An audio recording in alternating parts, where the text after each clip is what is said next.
Your sales funnel isn't just about your landing pages and emails and things. That last part when your customer schedules a call or talks to someone from your business, that part is also super, super important to how your funnel performs. And depending on your own business, your team is probably playing some other role within your funnel. So when you're thinking about the overall performance of your funnel, you need to consider where and how they come into the picture. Think about it. You spend money on Google Ads or Facebook posts to get people to notice you. Great. But then what happens? That person calls your office. If your receptionist sounds rushed or doesn't know what to say, you just threw that ad money away. Or maybe you've got this awesome email sequence that builds trust over time. Someone reads 5 or 6 of your emails and gets excited about working with you. Then they call to ask a question and your team treats them like they've never heard of your business before.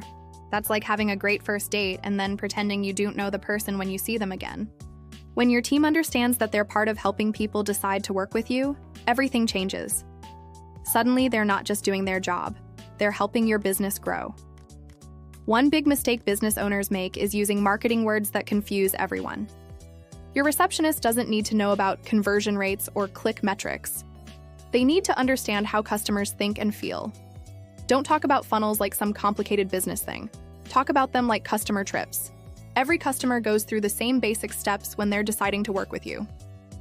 First, they find out you exist. Then, they get interested and want to learn more. Finally, they decide to become a customer. Break this down into 3 easy steps anyone can remember. Find you, get interested, become a customer. That's it. When someone first hears about your business, they're in the find you step. When they're asking questions or reading your stuff, they're in the get interested step. When they hire you or buy something, they're in the become a customer step. So now instead of drawing complicated charts, I usually advise that use situations your team already handles. Something like, say, answering the phone. When someone calls, you figure out what they need, you give them helpful information, and you either solve their problem right then, or you set up the next step. That's exactly how your sales process should work. Or booking appointments. Someone asks about your service, you find out what's going on with them, you explain how you can help, you answer their concerns, and you get them scheduled. Same idea.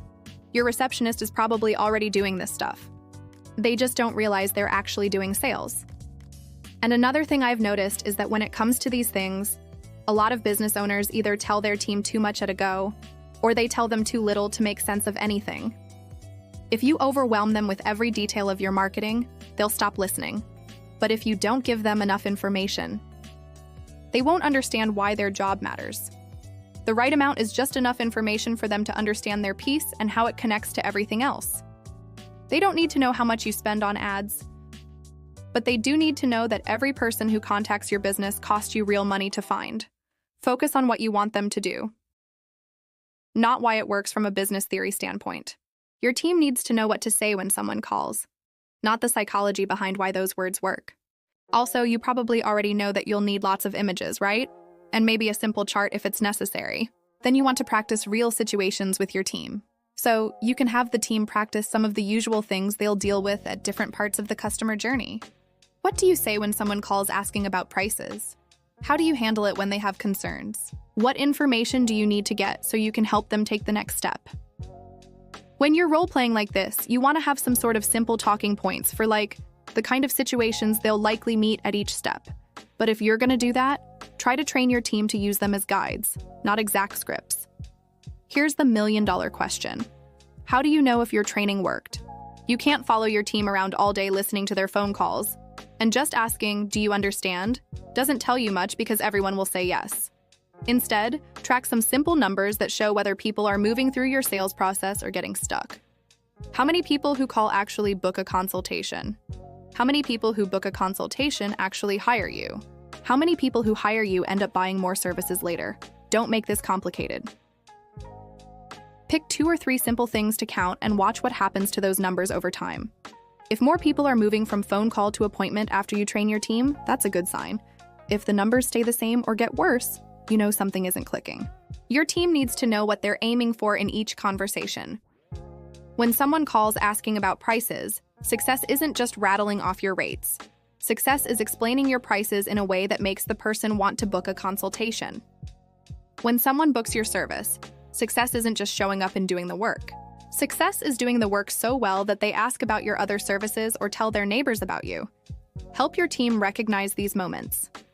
Did the customer sound more confident at the end of the call? Did they ask about next steps? Did they mention they might need help with something else too? These are signs that the conversation went well. Let me tell you about the 3 biggest mistakes I see teams make. 1. Rushing people who aren't ready. Your team member gets excited because someone seems interested and immediately starts trying to close the deal. But if that person is still in information gathering mode, pressure will make them run away. The second mistake I see is not getting enough information up front. Your receptionist books the appointment, but they don't find out how the person heard about you or what specific problem they're trying to solve. So when your service person shows up, they're starting from scratch.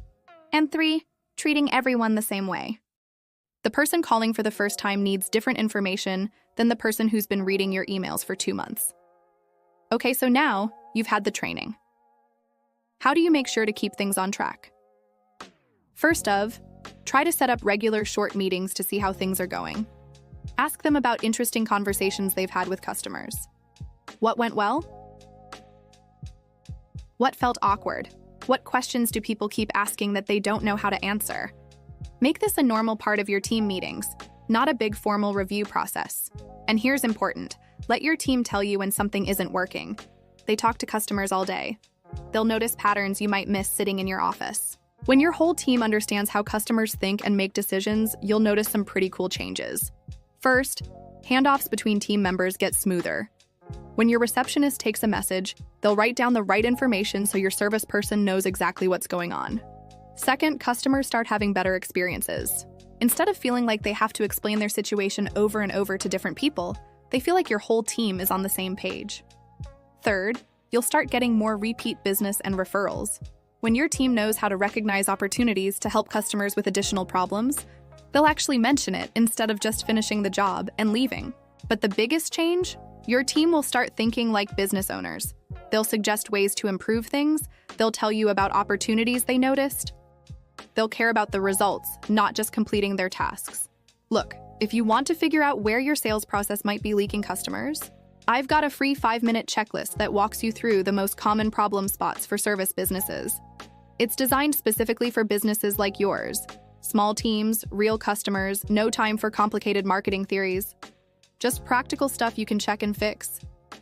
You can use it to spot exactly where you're losing people and what to do about it. That way you'll get better results from the same marketing efforts you're already doing. The link is in the description below. This has been Rita with ClicksandThings.com. See you in the next one.